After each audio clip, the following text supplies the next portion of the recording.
ایک گاؤں میں ایک غریب گھرانہ رہتا تھا جس میں ایک بوڑھا باپ، اس کی بیوی اور ان کا جوان بیٹا شامل تھا۔ وہ اتنا غریب تھے کہ 2 وقت کی روٹی کا بھی انتظام مشکل سے ہوتا تھا۔ ایک دن ان کا بیٹا بیمار پڑ گیا اور علاج کے بغیر ہی انتقال کر گیا۔ بیٹے کی موت نے گھر والوں کو مزید غم میں ڈبو دیا۔ بیٹے کے مرنے کے بعد اس کے والدین کو اس کے کفن کا انتظام کرنا تھا، لیکن ان کے پاس اتنی رقم نہیں تھی کہ وہ کفن خرید سکے۔ وہ گاؤں کے لوگوں سے مدد مانگنے گئے، لیکن کسی نے بھی ان کی مدد نہیں کی۔ غربت اور مجبوری نے انہیں اس قدر تنگ کر دیا کہ ان کے پاس کوئی چارہ نہیں بچا۔ رات کے اندھیرے میں بوڑھا باپ قبرستان گیا اور ایک نئی قبر سے کفن چوری کر لایا۔ وہ کفن لے کر گھر واپس آیا اور اپنے بیٹے کو کفنایا۔ اس واقعے نے اس کی مجبوری اور غربت کی شدت کو ظاہر کیا۔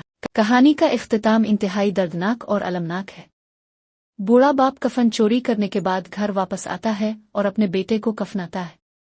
اس واقعے کے بعد وہ اور اس کی بیوی اپنے بیٹے کی موت کے غم میں ڈوب جاتے ہیں۔ کہانی پڑھنے والے کو سوچنے پر مجبور کر دیتی ہے کہ غربت اور سماجی ناانصافی انسان کو کس قدر مجبور کر سکتی ہے۔